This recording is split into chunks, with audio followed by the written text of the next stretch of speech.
շատ տպավորված եմ, անչափ հաճելի էր, որ հայրենիքի ձայն ամսագրի ժամանակի նաև երկշաբաթա թերթի այս հանճարեղ խմբագիրներ է ունեցել եւ այսօր էլ ունի որևէ բանով իրենց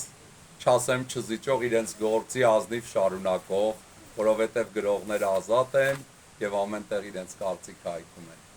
Եվ մենք երջանիկ ենք, որ այս հնարավորություն ունեինք, պատիվ ունեցանք,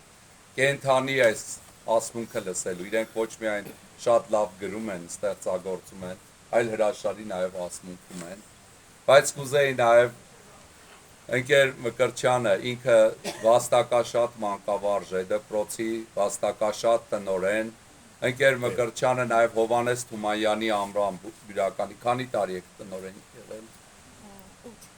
Կխնդրեի ընկեր Մկրտչյանը իր խոսքը ասեր այս միջոցառմանը, եթե կարելի է։ Պարոն Բաբայանը տեղ կտա, ընկեր